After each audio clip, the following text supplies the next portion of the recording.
Hello and welcome back to the KC Dota channel. We're back for another prediction videos for the TI12 qualifiers. Today we are going to go over the strongest, bestest and most importantly competitive region for the qualifiers this year. What else could it be other than Western EU? We are the most sophisticated. Bonjour. You fucking what, mate? Now let me tell you why that's cap. Western EU this year has by far put out the strongest teams. Teams like Gaming Gladiators, the best team in the world. Liquid, not too far behind. Tundra, and even one of the competing teams in the qualifier Quest have been truly elite teams. But I feel like the common sentiment among the Western community is that the EU region, the entirety, is the strongest region by far.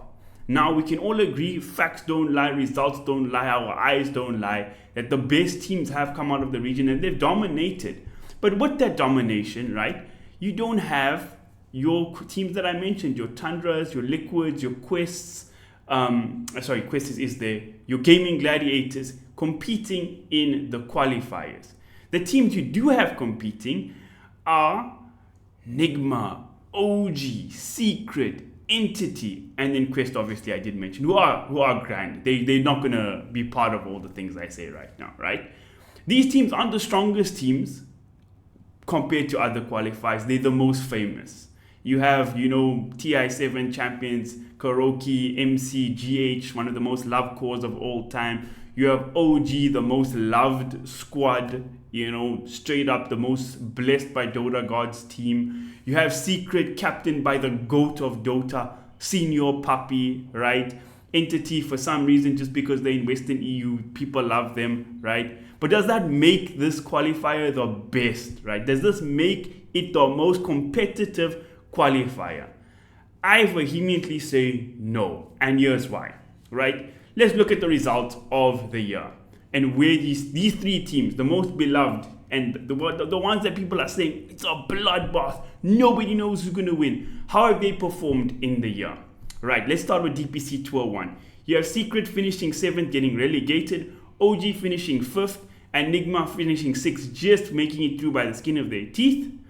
Tour 2, Entity finished 6th place, Nigma finished 8th place, and in Tour 3, you had Secret finishing 8th again, OG finishing 5th for a second time in the DPC, and Entity finishing 6th once again, right? Obviously, Nigma has changed players and stuff, and in the Western EU video that I'm going to do, which is the next one, we'll talk about this stuff legitimately. But for now, let's talk about this, right? Because that's the results they've had in their DPC, right? Now, the common rebuttal is that, but look who they were playing against. They were playing against Liquid, Tundra, Gaming Gladiators, the best teams in the world. And y'all are right. I was also like, hey man, it's a tough qualifier, right? The DPC for Western EU, it's rough out here. But luckily for Western EU, being where they are, they do get opportunities to play. So let's look at how they've done in international competition, right? We'll start off with Riyadh Masters, where Entity failed to make it out of the play-in, losing in the playoff decider match to OG, who also finished second last place in their group. Not a great result. Secret actually did okay at Riyadh, shout out. They didn't make it far in the event, but they did good, right? Dream League Season 20, just a little bit before that, right? We had OG finish 7th in groups, Entity finished last place in groups, and Secret finished 6th in groups. This is in group stage 1. This was a 16-team format. 2 groups of 8 teams, and the result from the strongest, most competitive, bestest qualifier region and the teams that are most highlighted in it is 7th, 8th, and 6th, 7th, and 8th from the 3 most highlighted teams, outside of Quest, because again, they are a legitimately good team. Now, that's my reasoning of why I say Western EU is overrated and doesn't make the criteria for me to being the strongest region. But who do I actually think is the strongest region in the qualifiers? Well, China just went past, and I think they would have had a legitimate argument there as well, with 4 of their top teams of the year.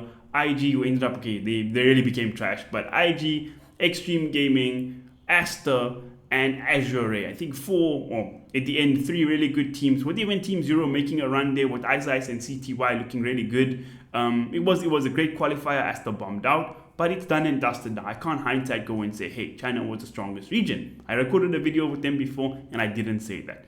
The region I am going to say here, though, by the same logic I used to bash Western EU, is Southeast Asia. Now, I think they're the most competitive region. Keen on that word, right? Because I don't think they, from what I've seen in Sidora, I don't think they're the best region, right? I don't think they're going to smash all these other regions. But I don't think that about Western EU. Or maybe I would say that there are a few teams in China. And again, maybe questing Western EU. But overall, I don't think there's such a big gap, right? And why I say the C region actually is the most competitive is we can look at the results, right? Where Western EU has the bottom finishers of their DPC competing, Southeast Asia has Execration, who finished first, second, and third respectively in the tours. They went first, second, third, they went down through the year. In their DPC, you have Blacklist Rivalry, who finished second in the last DPC, adding KP to the team, TI7 finalist, and long-time, great Dota player to their team, and they're only getting better in Blacklist. You have Bleed Esports, the former champions of the Tour 3 DPC, right? You have the best teams outside of Thailand in the region competing for one spot, right? Same like China, they had all their top teams competing for one spot. Western EU has two spots. You can have Quest dumpster through that whole qualifier and still have one of the legacy teams make it out, Where Southeast Asia, you have their best teams now competing against one another for that one slot. And I think you have some, young bloods coming through. SMG were already a weird team with mid-one doing interesting things. They have no one there now. Boom, have Bobaka coming to the region. I think Southeast Asia really is the exciting qualifier for this year. So without further ado, let's get into the prediction list for it.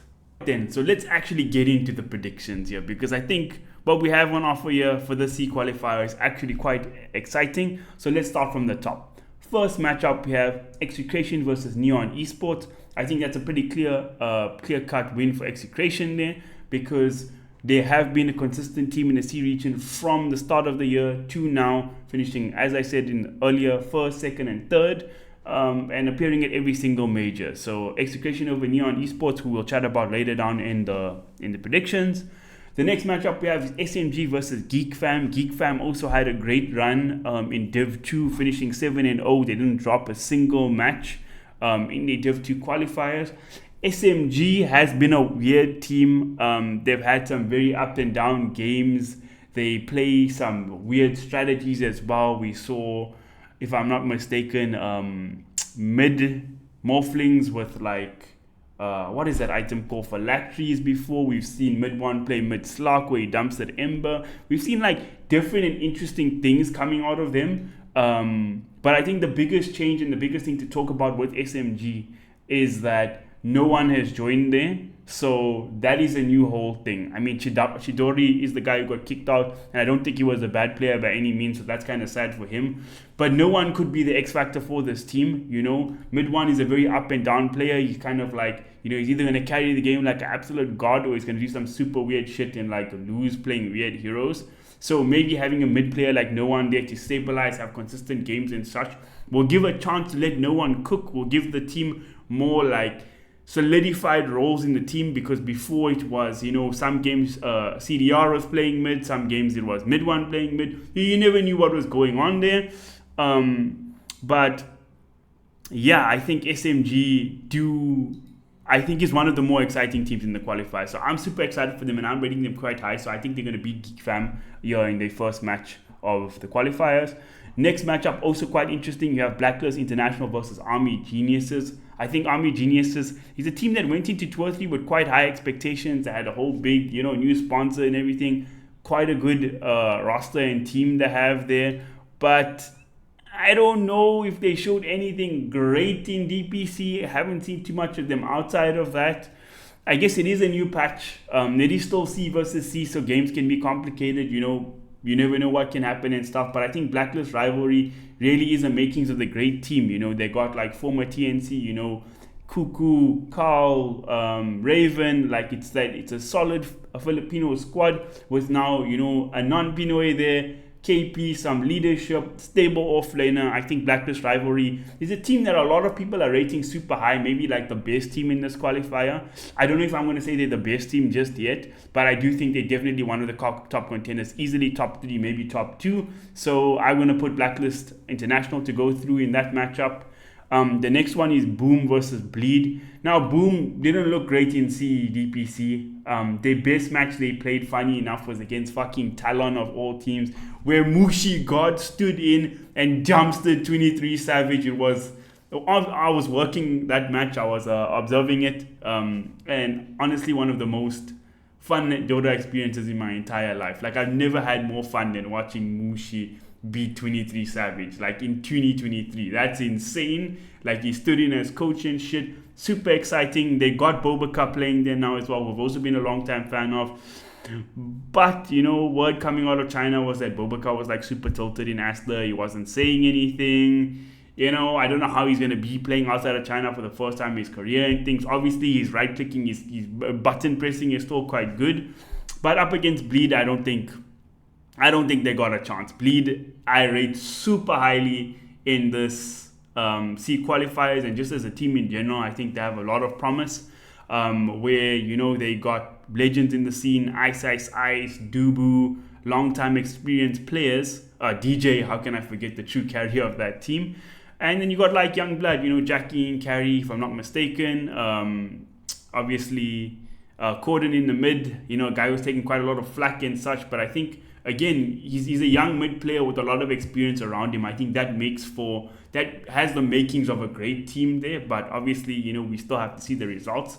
But in this matchup, straight up, Bleed should be an easy 2-0. So when we get to upper brackets, that's going to be interesting. But let's look at lower brackets for a bit.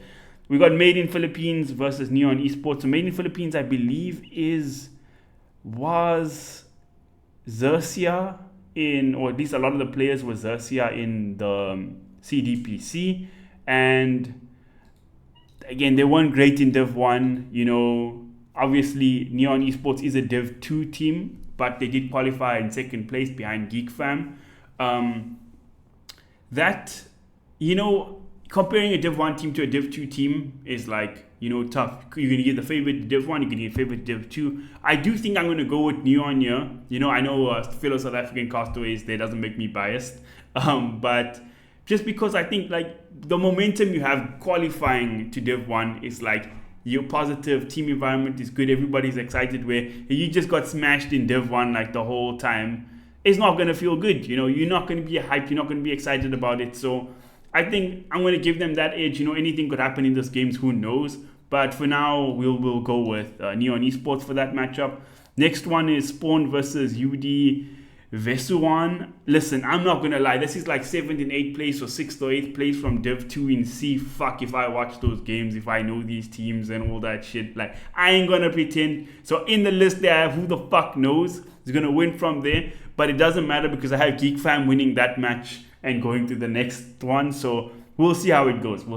Maybe I'll look like an idiot and Spawn just become the best team we've ever seen and go on a run, Bright from China qualifiers kind of vibes. Next one, obviously, Vision Esports forfeited and playing up against Army Geniuses. Again, they finished like, really badly in Div 2 or Div 1 or something like that. Where do we have them? Let me just check. 8th in Division 2. I mean, that is not promising. At the very least, that should be like an easiest tour of Army Geniuses' life. So easy victory for them there. So this next matchup is an interesting one. We got Boom versus Myth Avenue Gaming. Boom Esports should win this match, right? Like, they got the introduction of Baboka there. They were the one team. They coached by Mushi, right? But, they did lose 2 players. I believe, was Zephyr there? I can't remember. But I know for sure FBZ was there. He left to Secret, not looking too bad there. Bobaka, again, maybe something's going on in China, we don't know. Natsumi is also a carry, he's 12k MMR and stuff, but he's taken a lot of criticisms. He had that infamous Naga Siren play. He forgot the Aegis in the Roshan. He did have a good game also in CDBC, if I remember, like while I was there. But like for the most part, it looked pretty shaky, and being shaky and carry in this patch is not a recipe for success. Where Myth Avenue Gaming, they finished 4th in the DPC in DPC Div 2, but they got 2 new players. Ponlo being one, and the other new player is, let me just confirm with you, Christian pause 3, as well as Miracle going from pause 5 or pause 4, I think pause 5, back to pause 1. So obviously Miracle, long time player in C, he's had some legendary games. He revolutionized Dota in the way where he was the OG with Naga Siren, if you remember, like back in our TZ's debut year, TI4 era. I'm a big fan of him, and you know, four Indonesians, one Indian guy. My boy Ponlo is there repping, who just came off, you could say, massive failure in Europe. Not him specifically, but Alliance was having a super shaky team. There was that weird video of Loader talking, so it didn't look like a good environment. You had Ponlo making like cryptic tweets, or not even cryptic, he was just saying you were so unhappy there and stuff. So obviously it was a bad experience for him there. The results weren't good. Emotionally, he didn't seem happy and stuff. But I do think like playing 3 tours of DPC or 2.5 tours or however long he played in Eastern EU, I'm sure there was something he learned scrimming against those teams, playing in that competition and stuff consistently. Like, he could be super burnt out from having what seemed like a really tough and stressful, team environment for the last 6 months or so. Or he could come with a chip on his shoulder where he's like, yo, I'm pissed off. This is what I learned in EU. Let me bring my knowledge in past 5 years to fucking see, and let's do some shit. So I think, it looks like there's more potential. I don't know if I'm convincing myself of this, right? Even though I have them over, I actually think Boom should have been there. Like, I should have changed my graphic here, right? But YOLO, right? It's lower bracket. What? Who cares? Let's go with Myth Avenue Gaming for this one. Next round of things, we have Myth Avenue versus Army Geniuses. Again, Army Geniuses, they had high expectations. They should be a good team. I'm expecting good things out of them. So I do think they will take Myth Avenue Gaming, but it could be Boom Esports there. We'll find something with Boboka. Maybe W's is a good offlaner who's also joined the team now as well. Who knows? But I just think AG will take this game. Going back up, we got Neon versus Geek Fam. I just really think this is like a weak part of the draw. Like, no offense to anybody, but I think the two teams that are meeting in lower bracket round 3 here is like two Div 2 teams, Essentially, yes, Neon Esports did qualify, but they came from Division 2. They're not a top contender here. Geek Fam, also again Div 2. They both did well in the Div 2 last in 2 or 3, but Neon has been playing a lot of games and stuff. They've been playing a lot of third-party events and things, having okay results, nothing grand, but respectable things. I look forward to watching this team next year if they're going to be competing in Div 1. Geek Fam dominated Div 2 and such, but again, one of these 3 teams, which I think will be Geek Fam, again, they were the better team in Div 2. Alright, now we got the exciting part of the video here, where we're chatting about the top teams. What's going to be the make or break here at the end? So let's start off with upper bracket once again. Execration versus SMG. Now, I have hyped up Execration. We spoke about their good results, their consistency, etc. But here's my argument for this pick of having SMG over Execration is that we know the floor of Execration. It's really high, right? Higher than SMG. For all I know, I could get this completely wrong. SMG are garbage. They bomb out straight up. No question. I wouldn't be so surprised to see. Call me wrong, whatever, no stress. But the ceiling of SMG, right, is like crazy. Again, you got no one joining there. Mid one, yes, he's just like, I don't want to call him a serial choker, but he's had one of the biggest meltdowns and chokes ever. Not a consistent player because he's very aggressive, so it is up and down. Yes. But at the same time, Mid One has had some of the highest highs he has ever seen, right, from the region. Playing in secret, dominating for the mid lane for a very long time, seen as one of the best mid laners in the world. Again, he plays different, and SMG played different to how other C teams play. I think we can expect to see in this qualifier a lot of Naga Sirens, a lot of Terrorblades, a lot of slow games, ricing, pushing out lanes, controlling the map, getting to item timings like 4 kills in 20 minutes, kind of typical, modern C Dota, boring stuff from a lot of teams. But at SMG, you won't have that. They're going to be this X Factor, this weird team coming in, picking random heroes. I expect Mid-1 to play like 15 heroes through this qualifier. They're going to play aggressive. They're going to pressure. They're going to make teams uncomfortable. And I think if mid one can really mid one as well, and no one can also rise to the occasion and get to the heights we know we can get, I think this team could be scary. They could be dangerous, and I don't think teams are going to be happy to face them. So I do have SMG taking down Execration here if all goes according to plan for them to make it to the upper bracket. The next matchup I think is the tightest one of this entire prediction bracket, because this upper bracket semi is between Blacklist and Bleed. These are the top two teams in C. Without a doubt in my mind, they're the best team. Yes, Execration has had a consistent result, but again, their floor is high, but what's their ceiling? I don't see anything that's going to change in Execration to make them some god tier team, They are what they are at this point, where I think these two teams, again, KP was new to Blacklist. They've got Zephyr, they've got Adam 343 coaching there, new minds coming in. You've got, great C players, Raven, Carl, Cuckoo, Tims, where, there could be something special cooking there. With KP being there, who knows what can happen, whereas this team has more time to gel, playing on a new patch. I have a lot to look forward to for this team. And Bleed, for me, they're the best team in the qualifier, in my opinion, because they have what I think every great Dota team needs. They have a mix of old, great players, Dubu, Ice, DJ, and DJ, my God, what a god. Till today, this man's still the best pass 4 in C. Okay, maybe excluding Talon here because that team is just in another echelon. But I mean, he's phenomenal. He's still so phenomenal. You have Jackie, who's a pretty stable carry for the region.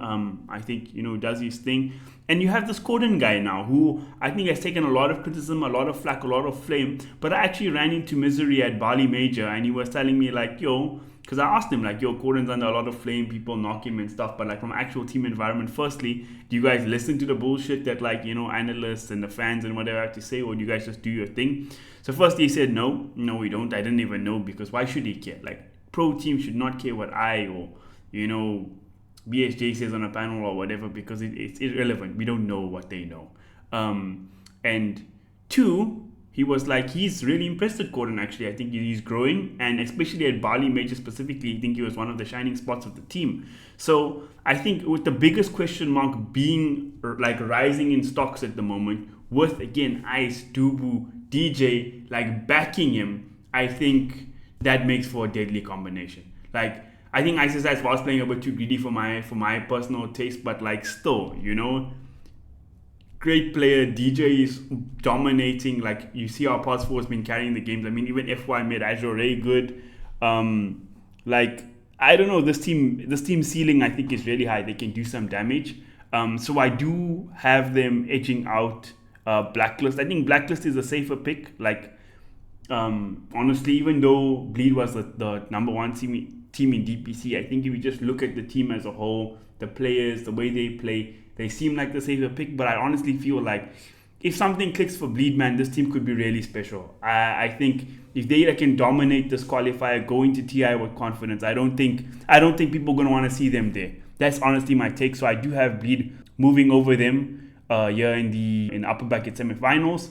Geek Fam, again, they were the better team in Div 2. It's going up against Blacklist International, and I don't think that's going to be a fun game for them. Blacklist are really good. I think also worth mentioning, they got new coaches in the form of Adam 343 and Zephyr. So they got two coaches there. I don't know how I feel about those coach moves. It's early to tell, but it looks like Blacklist are investing in their squad to do well. And I think, again, the squad has the makings of something that could be great. So, again, Blacklist should cruise through to the next portion of the lower bracket, which we'll get to.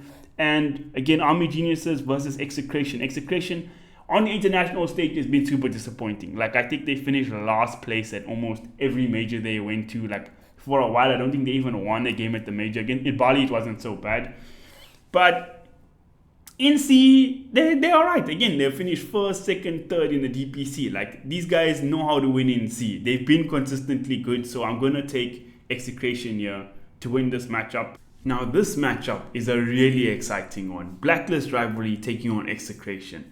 I think we spoke about the stability, the consistency, etc. from Execration, But as we said, they went from first place to second place, then to third place in the final leg of DPC, where the team that replaced them in the second spot was Blacklist Rivalry. Blacklist Rivalry has had the bigger changes now with KP joining more recently, as mentioned in this video, but they've also just looked a little bit better. I mean, they both represented at Bali Major. It wasn't pretty for either team, but again, although I think the flaws are actually quite similar for this team. I think the ceiling for Blacklist Rivalry is higher, and I will put them over Execration in this matchup. Yeah. Next matchup is Blacklist versus SMG. Now, SMG, I'm rating high. I think they're going to cook. I think they have this like X factor, the ceiling, etc. But do I think they're better than Blacklist Rivalry? I mean, it's possible, right? But, there's a lot of cogs in the works. How's Afu and Janual going to be doing in those matches? Janual also, as a player who came under question as well. Masaros, how is he going to be matching up to like Ice offlane to offlane? No, not Ice, sorry. KP offlane to offlane, I don't know. Like, it could be good, maybe no one really does like transcend in super hard carries, but I think team for team overall, I'm just going to have to give the edge to Blacklist here in the lower bracket finals. And then finally here in the grand finals, again, we got this Bleed versus Blacklist matchup. I think, again, we see the difference that pressure makes. Again, Ice also a guy known for like choking. I hate to say it, I'm a big fan, but when the pressure is the highest is when he seems to have faltered in the past. Really from TI1, really. And they do have a bit more experience on Blacklist. We've seen KB make a TI finals before. We've seen, the experience is there for both teams. I can't say one is more experienced. Dubu was there with MVP Phoenix. He's coached a lot of great teams. I don't know. By the time it gets to grand finals, I'm not sure. I think any pick here is right if you have these two in your top two teams. I'm still going to go with Bleed. Like, I believe in this team. I think they have something special in the making there. And if all things goes according to plan, I'm going to go with Bleed. So that's what I have here. But, any pick out of those teams is fine in my book. So thanks for watching this video. Hope you guys enjoy. And please like, subscribe, support this video, and don't forget to subscribe specifically because tomorrow we will have the Western EU video coming out. I spoke all the trash earlier to start off this video, but I'm going to be hyping them up in the next video. Don't stress. So thanks for watching and goodbye.